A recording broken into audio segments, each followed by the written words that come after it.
안녕하세요. 당신을 잠으로 인도하는 자자 채널입니다.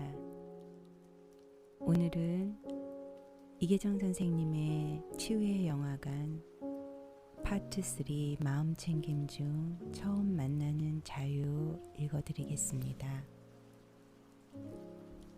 처음 만나는 자유. 지나치게 가깝거나 너무 멀거나 현대인의 병 경계선 장애와 자기애석 성격 장애는 결국 공간과 직면을 통해 변화하게 된다. 그 방식이나 과정은 내담자의 특성에 따라 조금씩 다르다. 한 대학 상담실에서 수련을 받던 시절, 해가 갈수록 늘어나는 사례들을 감당하기 벅찼다. 갓 성인이 된 학생들은 정체성, 진로, 이성 문제에 대한 상담과 더불어 약물 치료가 필요한 사례가 늘어났기 때문이기도 했다. 사례를 배정하는 회의에서는 위기 상담으로 분류되는 경우가 많아졌고, 경력 있는 상담사에게 배정되는 케이스가 인턴 상담사에도 배정되는 상황이 벌어졌다.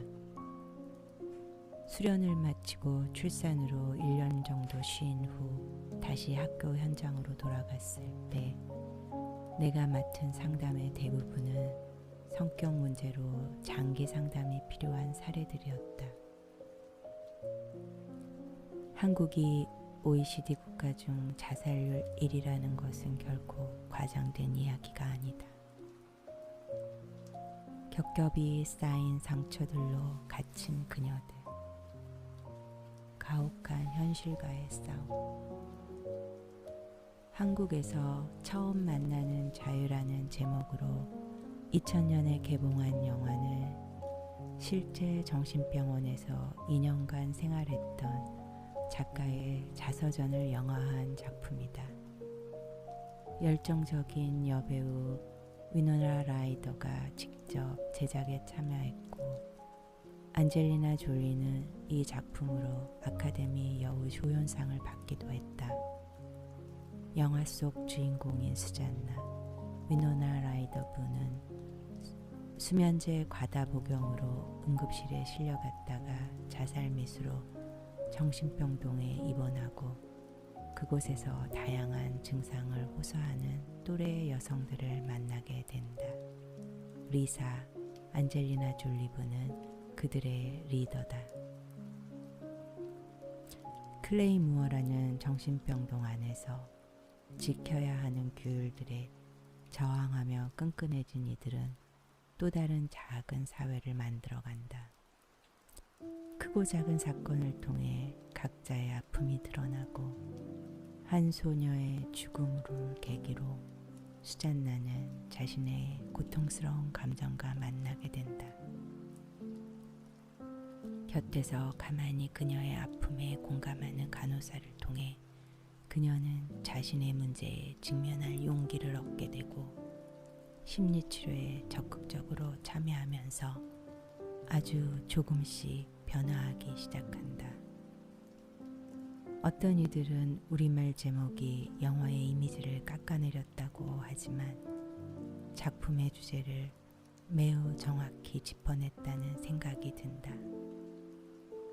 영화의 후반부에서 주인공의 독백이 상기시키듯 미쳤다는 건 단순히 의지가 없거나 비밀을 간직하고 있는 것이 아니다. 클레이 무어에 모인 소녀는 약을 버리거나 혹은 지나치게 먹고 치료에 참여하지 않으며 징계받을 만한 사건을 일으켜 퇴원을 미룬다. 하지만 누군가 그곳에서 벗어날 때면 갇혀있는 자신을 바라보며 화를 내고 무력감에 빠진다. 그들은 정신병원에 갇혀있기 이전에 다른 무언가에 가로막혀 자유롭지 못한 상태에 있다. 어릴 적 나의 소중한 것을 박탈당한 사건에 나를 버린 가족들에 대한 분노에 나를 이용하고 짐승처럼 자기 욕구만 챙기던 아버지의 그늘에 굴뚝이 꽉 막혀 더 이상 연기가 밖으로 나오지 않는 상태다. 그들의 삶은 과거의 상처로 인해 잠시 중단되었을 뿐이다. 어쩌면 내가 처한 환경이나 그로 인해 파생된 내 안의 두려움에서 한 번도 자유롭지 못했을 그녀들의 이야기에 처음 만나는 자유라는 제목은 적절해 보인다. 오랜 상처가 남긴 흔적, 자아 경계를 찾지 못하고 방황하는 이들. 프랑스의 정식인 분석가 디디에 앙쥐웨는 오랜 임상 경험과 연구를 통해 자아는 피부라는 개념을 발표했다. 그는 30년 넘게 정신 분석가로 일하면서 환자들의 고통의 성질에 변화가 있음을 확인했다.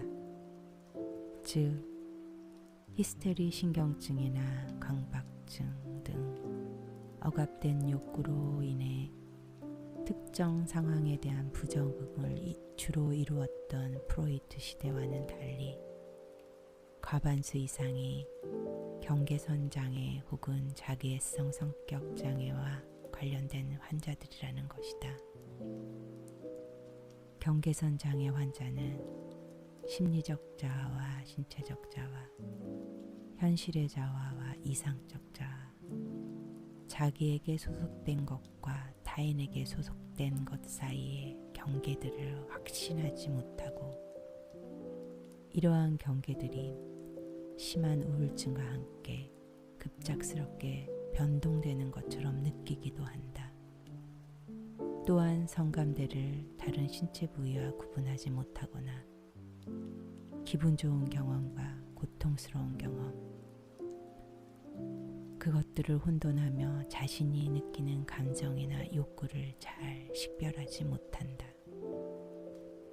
자기 경계를 찾지 못하고 방황하는 이들의 모습은 억압된 욕망을 밝히는 것으로 해결되는 신경증과는 차원이 다르다. 처음 만나는 자유의 등장인물들은 그 내용은 다르지만 경계와 접촉의 문제를 안고 있다. 폴리 엘리자베스 모스 부는 어릴 적에 애착 대상이었던 애완동물을 빼앗기고 자신의 얼굴에 불을 지르는 극단적인 행동을 한다. 자아로 상징되는 피부에 치명적인 상처를 입힌 후 볼썽사나운 얼굴을 비춰보며 자학한다. 그녀는 자신의 마음을 알아주지 않았던 부모의 행동에 대한 복수로 자신을 파괴하고 결과적으로 자기조차 수용할 수 없는 상태로 스스로를 내몬다. 데이지, 브리트니 머피 부는 아버지의 상습적인 성폭행에 반항하지 않는다. 원치 않는 접촉과 무언의 강요에 희생당한 그녀의 마음은 분노와 수치심으로 가득하다. 늘 탈출 계획을 세우는 리사는 사실상 어디에도 갈 곳이 없다. 어려서부터 버려진 그녀의 충동적인 행동으로 접촉과 분리의 시도를 반복하고 있다. 이처럼 오래된 상처에서 그녀들은 어떻게 자유를 찾게 되었을까? 상처에서 벗어나기, 공감과 직면의 과정. 첫 번째는 친밀한 관계를 통해서다. 그들은 각자 다른 상처를 안고 있는 완벽하지 않은 존재들이었지만 서로에게 누구보다 완벽한 대상이 되어준다. 화상을 입은 얼굴을 돌이킬 수 없다는 것에 좌절한 폴리의 방문 앞에 수잔나와 리사는 기타를 치며 노래를 불러준다. 그녀의 동심을 깨우고 함께라는 것을 알려주는 적극적인 공감이다. 비록 간호사에게 수면제를 먹이고 취침 시간을 어긴 그녀들은 징계를 받지만 그 상황에서 친구의 상태를 나몰라라 하며 아무렇지 않게 잠들었다면 그것이 더 부자연스럽지 않았을까. 그들은 미숙했지만 공동체 안에서 있는 그대로의 감정을 나누고 공감할 줄 알았으며 누가 먼저라고 할 것 없이 서로의 마음을 조금씩 열어갔다. 아버지에게 성적 학대를 당해온 사실을 인정하고 수치심에 자살한 데이지를 향해 수잔나가 말한 것처럼 그녀의 상황을 모두 이해할 수는 없지만 죽고 싶을 정도로 모든 것을 잊고 싶은 그 심정은 알 수 있었다. 그것이 바로 공감이다. 이처럼 아직 의사와는 어렵지만 신뢰를 바탕으로 누군가에게 말을 하기 시작했으며 깊은 공감을 통해 꽉 막혀있던 굴뚝에서 조금씩 연기가 나기 시작한다. 상처를 치유하는 과정에서 또 중요한 것은 바로 직면이다. 이는 진실에 다가가는 것이다. 수잔나의 퇴원을 앞두고 분노하는 리사는 피해의식에 사로잡힌 채 정신을 잃고 상대를 핥힌다.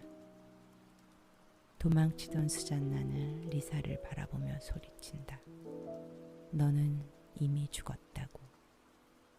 스스로는 당당한 척하고 남을 탓하기에 열을 올리지만 사실은 끊임없이 자학하는 리사의 심정을 대신 읽어준 셈이다. 리사는 순간 손목을 그으려던 행동을 멈추고 뜨거운 눈물을 흘린다. 그녀 안의 진심이 조금씩 자유를 찾아가는 모습이 감동적이다. 진실과 마주하는 것은 그것이 주는 감동만큼 무겁고 힘겨운 일이다.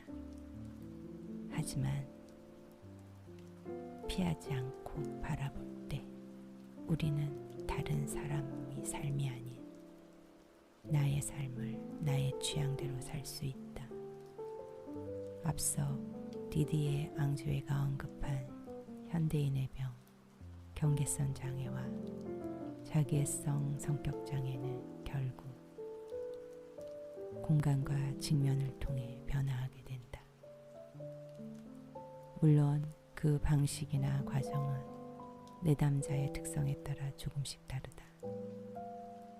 더불어 현대를 살아가는 우리는 성격장애까지는 아닐지라도 접촉과 경계의 문제를 안고 살아간다. 함께 마을을 이루며 살면서 자연스러운 관계를 형성했던 과거와는 달리 각자 바쁜 삶 속에서 어떻게 관계를 맺고 어느 정도 가까워져야 할지 혼란스럽다. SNS상에서 만난 사람들은 진짜인지 가짜인지조차 구분할 수가 없고 침울함의 표현은 가벼워져서 진정성을 잃었다. 가족 안에서도 어디까지가 애정 어린 관심인지 자기 만족을 위한 집착과 통제인지 경계를 두지 못한다. 다양한 정보들이 순식간에 퍼지는 사회 속에서 우리가 믿고 의지할 수 있는 것은 오직 나와 너의 감각과 감정, 그리고 그 안에 숨은 욕구다. 자유롭게 느끼고 솔직하게 표현할 수 있다면 오해와 반목으로 서로를 밀어내는 일은 줄어들지 않을까. 지나친 비교와 경쟁으로 좌절하며 삶을 포기하는 일을 막기 위한 일은 통제가 아닌 각자의 자유를 찾도록 격려하는 관점에서 시도되어야 할 것이다.